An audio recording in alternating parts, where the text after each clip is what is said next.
अस्सलाम वालेकुम नाजरीन। जैसे ही बलदियाती इंतखाबात आज़ाद कश्मीर 2022 का ऐलान हुआ, नौजवानों का सियासी मुस्तकबिल रोशन हो गया। मारूफ सियासी और समाजी शख्सियत हाफिज राजा नसीर आशिक ने आमदा बलदियाती इलेक्शन में बतौर डिस्ट्रिक्ट काउंसलर यूनियन काउंसिल बढ़िंग से इलेक्शन में हिस्सा लेने का आज़म जाहिर कर दिया। क्योंकि मौसूफ एक पढ़ी लिखी और दर्द दिल रखने वाली शख्सियत हैं, इनका माशरे में रोल किसी से ढका छुपा नहीं। आप एक सियासी घराने से तल्लुक रखते हैं। आपके भाई राजा ताहिर आशिक साबिक सदर आज़ाद कश्मीर राजा जुल्करनैन अली खान के पॉलिटिकल सेक्रेटरी भी रह चुके हैं। नाजरीन, गुज़िश्ता इलेक्शन में राजा अली जुल्करनैन और चौधरी अनवारुल हक के दरीना और मौसर साथी भी साबित हुए और अपनी खिदमात की वजह से अवाम में मकबूल हैं।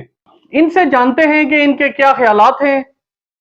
अस्सलाम वालेकुम नसीर साहब, बलदियाती इंतखाबात के हवाले से आप क्या कहते हैं?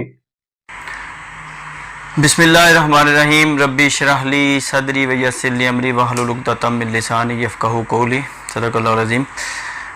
हारून साहब, पहले तो मैं आपका, आपके चैनल STV का और आपकी पूरी टीम का मशकूर हूँ कि आपने ये मुझे मौका फराहम किया कि मैं अपना जो है मंशूर और अपने जो मेरा प्रोग्राम है वो आवाम के सामने पेश कर सकूं। तो आपने जो सवाल पूछा है कि बलदियाती इंतखाबात का जो इनेकाद है, इसको मैं कैसा समझता हूँ। साहब, बात यह है कि सबसे पहले मैं आपको थोड़ा सा इसका पस मंज़र बताता हूँ कि आज़ाद कश्मीर में जो है आखिरी दफ़ा 1991 गालबन 11 नवंबर को बलदियाती इंतखाब हुआ था और लगभग 31 बरस हो चुके हैं कि आज़ाद कश्मीर जो है इस बलदियाती निज़ाम से महरूम है। हुकूमतें आती रही हैं, जाती रही हैं। हर आने वाली हुकूमत का इंतखाबी नारा यही होता था कि आम इंतखाबात के बाद जो है पहला हमारा काम जो होगा वो बलदियाती इंतखाबात का इनेकाद होगा। लेकिन बदकिस्मती से कोई भी हुकूमत ताहाल इस पे पूरा नहीं उतर सकी। 1996 में तो शेड्यूल भी आ गया बलदियाती इंतखाबात का, पूरे यानी कि 10-12 दिन रह गए थे तो फिर मुलतवी हो गया। तो अभी अगर जो है अपना PTI की हुकूमत इंतखाबात का इनेकाद कराने में कामयाब होती है तो मैं समझूंगा कि पार्टी की तो एक नेक नामी होगी, लेकिन ये एक कौमी खिदमत होगी। दूसरा, अभी मैं आपके जो सवाल है उसकी तरफ आता हूँ। बलदियाती इंतखाबात जो है बलदियाती जो सिस्टम है इसके बहुत ज़्यादा फ़वाइद हैं। मतलब सियासी हवाले से अगर मैं ये कहूँ कि ये एक नर्सरी की हैसियत रखते हैं तो ये गलत ना होगा।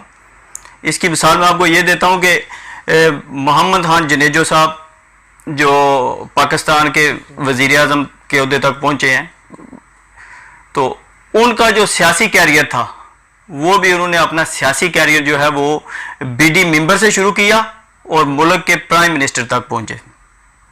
और अगर हम अपनी जो सियासत है अपने आज़ाद कश्मीर की, स्पेशली अपने डिस्ट्रिक्ट मेंबर की बात करें तो साबिक सदर रियासत राजा मोहम्मद जुल्करनैन खान साहब, इनका भी आप देख लें, ये 63 में BD मेंबर मुंतखब हुए थे और उसके बाद ये मंजिलें तय करते करते आज़ाद कश्मीर का जो सबसे आला मनसब है सदर रियासत उस तक पहुँचे। उसके बाद मरहूम महरूम इंतहाई काबिल एहतराम चौधरी सोबत अली साहब, साबिक सीनियर वज़ीर हुकूमत, उनका भी सियासी कैरियर अगर देखें तो उन्होंने भी अपनी सियासी जदोजहद का आगाज़ BD मेंबर से किया। तो ये जो है बलदियाती इंतखाब जो है ये एक तो नर्सरी की हैसियत रखता है। आपके जो सियासी एक ढांचा है उसमें ये नर्सरी की हैसियत रखता है। दूसरा, इसके फ़वाइद जो हैं वो अनगिनत फ़वाइद हैं। सबसे जो अहम इसका जो है बलदियाती इंतखाबात का जो सिस्टम पहले होता था उसका हमारा जो एक ख़ानदानी निज़ाम है उसको बचाने में उसका बहुत किरदार था। अभी देख लें तलाक की शरह बहुत बढ़ गई है, उसकी एक वजह यह भी है कि हमारे पास सिस्टम नहीं है। पहले होता था लड़ाई झगड़ा छोटा मोटा हुआ, किसी का ख़ानदानी कोई नचाकी हुई तो बीडी मेंबर के पास आ जाते थे, वो बैठ के जो है वो सुलह सफाई करा के वो घर जो है बच जाता था। तो अभी ऐसा नहीं है, अभी जैसे ही बात शुरू होती है तो अगले दिन लोग कोर्ट में पहुंच जाते हैं और बस वो सिस्टम हो जाता है। इस तरह जो है ये बहुत इसका जो है ना वो नुकसान है बल्दियाती इंतखाबात के ना होने का। तो मैं समझता हूँ कि सियासी जो ख़ानदानी सिस्टम को बचाने में भी इसका जो है बहुत अहम किरदार है। उसके अलावा जो क़यादत होती है, जो आला क़यादत है और आवाम, उसके दरमियान ये जो बल्दियाती नुमाइंदे होते हैं एक पुल का किरदार अदा करते हैं। अभी आप देख लें फील्ड में होते हैं आप कि हर बंदा जो है उसकी अप्रोच जो है दूसरी तीसरी जगह पे प्राइम मिनिस्टर तक पहुंच जाती है। एमएलए बेचारा तो छुपता फिरता है क्योंकि हर बंदा डायरेक्ट है। अगर बीच में कोई मुंतखब नुमाइंदा हो तो फिर वो लामौला वो पहले अपने मेंबर के पास जाएंगे, मेंबर उनका मसला सुनेगा तो वो आला क़यादत तक पहुँचाएगा। इस तरह आवाम को अपनी बात पहुँचाने में आसानी होगी। हर बंदा अभी इस्लामाबाद नहीं जा सकता, मुजफ्फराबाद नहीं जा सकता। तो ये बल्दियाती जो सिस्टम है ये एक पुल का किरदार भी अदा करते हैं। जी राजा साहब, जैसे आप एक सियासी घराने से तल्लुक़ रखते हैं, आपकी ज़ाती खिदमात हैं जिनकी वजह से आप अपने आप को अवाम के सामने रखेंगे या अवाम से वोट मांगेंगे? जी हारून भाई, जहाँ तक बात किया आपने कि हमारी क्या खिदमात हैं सोसाइटी के लिए और अपने इलाके की फलाह के लिए, तो मैं आपको बताता चलूँ कि 1983 से सबसे पहले तो मेरे बड़े भाई राजा ताहिर आशिक साहब, साबिक पॉलिटिकल सेक्रेटरी सदर आज़ाद कश्मीर, उनकी खिदमात किसी से पोशीदा नहीं है। मेरे मामू थे राजा मोहम्मद फ़ारूक मरूम मरफूर, आखिरी दफ़ा जब इलेक्शन था 96 का तो वो टिकट होल्डर थे उस वक्त मुस्लिम कॉन्फ्रेंस के ज़िला कौंसल के लिए, उनकी खिदमात हैं। तो मेरी जो खिदमात है, सच्ची बात है कि मैं जो ऐसी बातें होती हैं दिल नहीं करता क्योंकि ये काम होते हैं अल्लाह की रज़ा के लिए होते हैं। लेकिन अगर आपने अभी सवाल कर ही दिए तो मैं चले आपको मैं अपना थोड़ा सा जो है ना जो थोड़ी बहुत असबे जितनी अल्लाह ने तौफीक दी है, तो 1996 में ना हमने एक एनजीओ बनाई इंसान दोस्त के नाम से। मैं तो छोटा था, मेरे बड़े थे, तो उसमें भी मैं पेश रहा। और उस एनजीओ, यकीन माने उस वक्त इधर डिस्ट्रिक्ट मेंबर में किसी को एनजीओ होती क्या है ये भी नहीं पता था जब हमने बनाई। और फिर उससे वो बच्चियों को ना सिलाई का काम सिखाया जाता था। तो यकीन माने वो हमने अपना घर दिया, सब कुछ दे के उधर स्कूल बनाया और उससे जो है ना बहुत सी बच्चियां जो है उन्होंने सिलाई का काम सीखा। उसके बाद 2005 का ज़लज़ला हो, उसमें भी मेरी खिदमत जो है वो किसी से ढकी छुपी नहीं है। अभी आपके डिस्ट्रिक्ट मेंबर का जिसको मैं सबसे बड़ा फलाई इदारा समझता हूँ, चिनार वेलफेयर, तो चिनार वेलफेयर की जो आप कह सकते हैं कि जो बानी कमेटी थी ना, जो सबसे पहली मीटिंग हुई थी, हम 13 बंदे थे, तो उसमें ये बंदा नचीज़ भी शामिल था। यूनाइटेड वेलफेयर रशीद साहब बहुत अच्छा काम कर रहे हैं, उसका भी मैं लाइफ मेंबर हूँ, उनके साथ होता है तामन। तो अगर आपने यूनियन काउंसिल और स्पेशली जो हमारा कस्बा है, गांव है बहुत बड़ा बनेंगे, तो इसके लिए भी अपनी तौफीक के मुताबिक और स्पेशली जो है ना अभी जो प्रॉपर जो किया है वो काम शुरू वो 2016 से मैंने किया है। एक सोसाइटी बनाई, तो पहले तो वो क्योंकि सारे यंग थे उसमें, तो थोड़ा बहुत हमने काम किया, लाइटिंग कर दी, गलियों की सफाई कर दी। तो फिर अल्लाह के फजल से एक टीम बनी, अपने कमांडर अब्दुल अजीज साहब आए, तो उसमें अगर आप उसका रिकॉर्ड देखें, उसमें हमने अपने गांव को एक बल्दियाती निज़ाम दिया है। अभी आप कभी मौका मिले तो देख लें आके कि जिस तरह की सफाई और जिस तरह का उधर से कूड़ा करकट उठाया जाता है, وہ آپ کے جو ہے نا یہ جو آپ کا ڈسٹرکٹ ممبر کا جو ہیڈ کوارٹر ہے ادھر اس طرح کی صفائی نہیں ہے. ایمبولینس کا سسٹم دیکھ لیں جا کے. کھیل کے لیے ہم نے ادھر اپنی مدد آپ کے ساتھ تقریباً 3000 مربع فٹ کورڈ ایریا دیا ہے. کمیونٹی ہال ہے, اس میں آپ جو ہے بیٹھ کے اپنی میٹنگ کر سکتے ہیں. بیڈمنٹن کا اس کے اپنے سسٹم بچوں کو بنا کے دیا ہے. تو یہ ایک چھوٹا سا خاکہ ہے. کوشش ہوتی ہے کہ جو ہے نا جو کام ہو سکے, اور شاید میرا سیاست میں یہ جو انتخاب میں حصہ لینے کا بھی شاید وہی وجہ بنی ہے کہ اس میں بے شمار کام ہو رہے تھے, لیکن اس میں پھر لوگ پوچھتے ہیں آپ کے پاس مینڈیٹ کیا ہے, آپ کیوں کر رہے ہیں. 90% لوگ خوش ہوتے ہیں, لیکن وہ کیڑے نکالنے والے لوگ جو ہوتے ہیں. تو ابھی جو ہے ادھر آنے کا بھی یہی میرا مقصد ہے کہ جو فلاح کا کام ہم کر رہے ہیں اس کو آگے بڑھائیں, اور انشاءاللہ بڑھائیں گے. راجہ صاحب ایک سوال ہے, آپ کے بارے میں سنا ہے کہ آپ بیرون ملک مقیم ہیں, پھر بمبر میں کیسے وقت دے پائیں گے, یا صرف الیکشن جیتنے کا ٹیگ لگا کر آپ واپس چلے جائیں گے؟ جی بڑا اچھا سوال کیا جی کہ بیرون ملک رہ کے خدمت کیسے ہو سکتی ہے.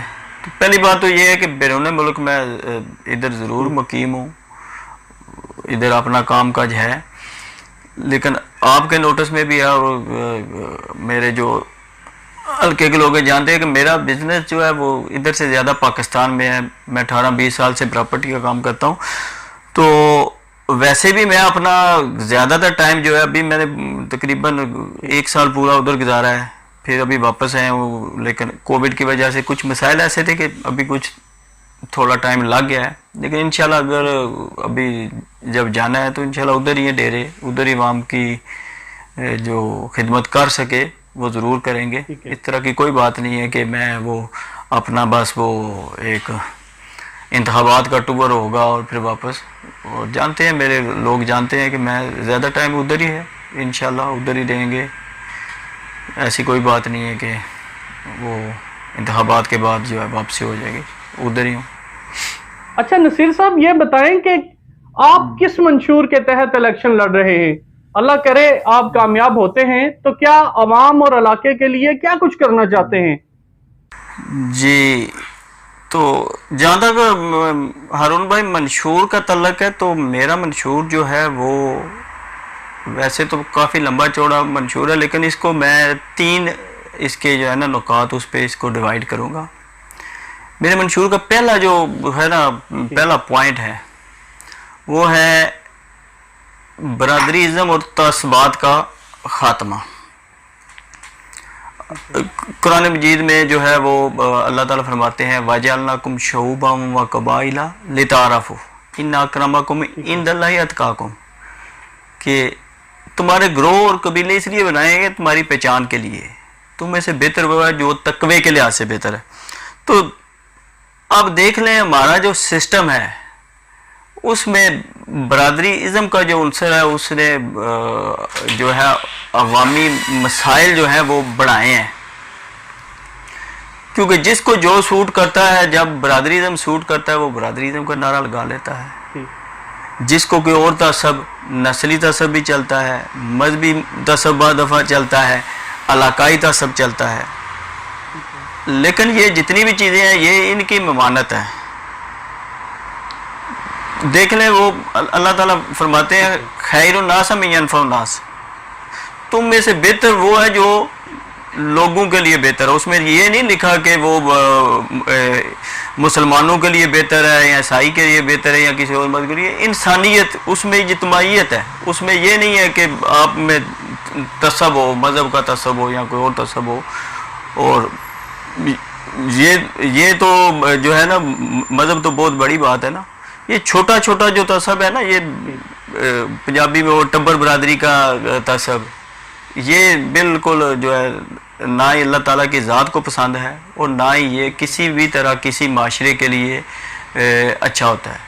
یہ ایک زہر قاتل میں تو اس کو سمجھتا ہوں. تو میرا جو ہے نا شارٹلی, کیونکہ آپ کے پاس بھی ٹائم کم ہے, شارٹلی یہ ہے کہ انشاءاللہ اگر اللہ نے موقع دیا, پہلے بھی کوشش کی ہے کہ یہ تعصبات کا خاتمہ. دوسرا جو ہے میرا منشور ہے اس میں جو ہے نا وہ ہمارا पंचायत सिस्टम इसको मजबूत करना, क्योंकि अगर हमारा पंचायत सिस्टम जो आज से हमने देखा है 20-25 साल पहले, कोई भी मसला होता था वो पंचायत में बैठ के बड़े ही अच्छे तरीके से हल हो जाता था, लेकिन अभी इसका बहुत फुकदान है। तो ये नुक्ता जो है इंशाल्लाह अगर अल्लाह ने मौका दिया, कोशिश करेंगे कि इस सिस्टम की बहाली को, जिन जिन चीज़ों की ज़रूरत है उनको मुहैया करने की कोशिश करेंगे, जिस पे लोगों का एतमाद बहाल हो। जब लोगों का एतमाद बहाल होगा तो इंशाल्लाह जो है ये सिस्टम दोबारा जो है ये फाल हो जाएगा। तीसरा जो है मेरा सबसे जो है अहम है, अपनी जो है यंग जनरेशन के लिए।